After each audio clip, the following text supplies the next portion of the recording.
Hello and welcome back to another video by C4Cars. Today we are test driving this all-new Jaguar F-Pace.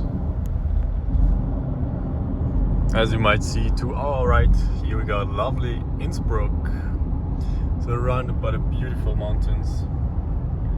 What a great view, really beautiful.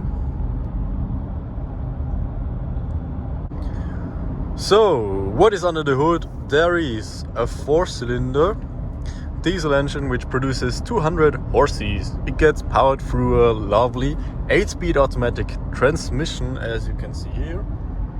I really love the knob of the transmission, and what I also like is this scroll button to turn up and turn down the volume of the multimedia system. I really like that, because if you're a left-handed person you can do it here, and if you're a right-handed person you can also do it underneath there. And this is one of the most important buttons in a car for me. We also got cruise control, which works not too good for me. I've seen better ones, and I think there is some traffic in front of us. Yes, the cruise control does not work that great, as well as the lane keep assist. It's really just an assist, and even then it sometimes steers the wrong way and stuff. Yeah, it's not what it's supposed to be. It doesn't help you really. It's more work than steering on your own, in my opinion. But yeah, oh boy. Yes, so those assistants aren't too good in my opinion, but maybe it's my fault. Not sure about that. What I also want to point out is this thing down there, which shows us that we got the R dynamics. That's quite cool in general, but this thing down there, the build quality is not good, but the rest is really nice. The steering wheel is leathered and it feels solid and high quality, so therefore it's really good. Also, there's leather over there, leather is everywhere over there on the dashboard. So except of this little thing down there, quality seems to be quite good. And as a speed camera say cheese, hello. Yeah, so much for that. Infotainment system is the same as in the Land Rovers, which I already test drove before. If you haven't seen that, click on the videos, click on my channel, and the previous videos from the Velar and the Defender, they are really cool. Especially the Defender with the P400 engine, which has 400 horses and makes a lot of fun. But the infotainment system, yeah, it's not brilliant, but it does what it should do. And in comparison to the Defender as well, here it connects really fast, so I'm happy with that. Also, it connects fast to my mobile phone. That's really good. Visibility is really stunning as well in here. I can see so many things going on through the mirrors, left, right, and over there. You really see a lot.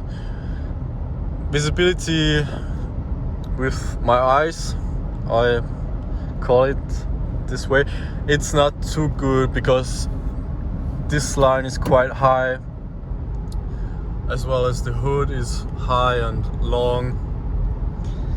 The side, the rear windows aren't too big, and yeah, you know, so could be better in those cases. But in terms of the mirrors, it is really good, and you got sensors, cameras for all the spots you cannot see, so it's quite alright. We got some wireless charging over there, that's quite good. little bit of storage underneath here, and cup holders, storage down there. Not too many possibilities for your bottles and other stuff, but it's alright. We got a lovely panoramic roof over there, and we got enough place for the skis. That's quite good as well. So the boot is big enough, and yes, that's it for now. So now we got a lovely mountain road in front of us and a G-Wagon which is also pulling quite good. Let's see what those 400 horses will do, but yeah, probably not too fast. G-Wagon is overtaking here where it's not allowed, but he did it. Nice man. As I said, he's pulling. Yeah, the D200 is of course not a sports engine, and 200 horses aren't too many, but for the daily use this car is quite alright, and it feels really great driving about 150 kilometers per hour on the motorway. So I really recommend this Jaguar F-Pace to anyone who likes the design of it and likes driving between comfy and sporty. This car does it really great. Fuel consumption is quite alright as well. I'm driving an average speed of about 70 kilometers per hour today, and it is about 7.5 to 8 liters per 100 kilometers fuel consumption. This is quite alright, I think, for a daily car. It's usable, yeah, of course. And now enjoy this lovely mountain road going up the Arlberg in Austria. Really nice.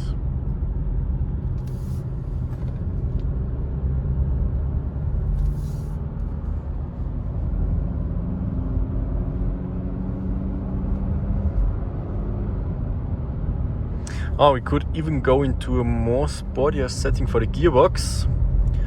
Let's change it quick into sports mode. Now we're in sports mode. It might shift a little bit later, but unfortunately we are nearly at the top already, so you cannot enjoy it any longer.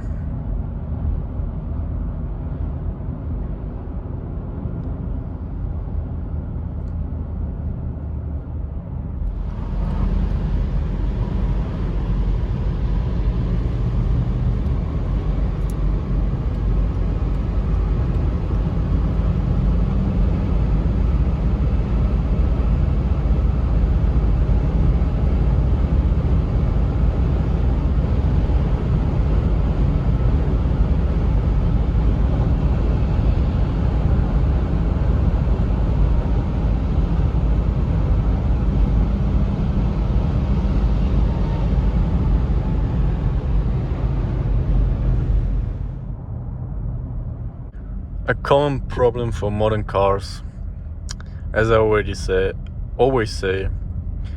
it feels so slow although you're really fast.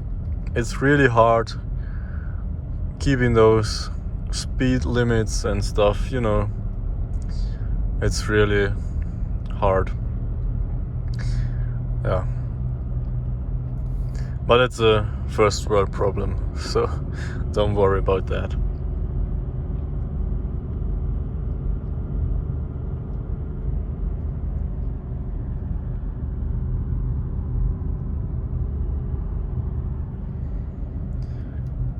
And now I have to stop and pee somewhere because I need a break. This would have been a great opportunity, but I missed it. Damn it.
Some avalanches over there.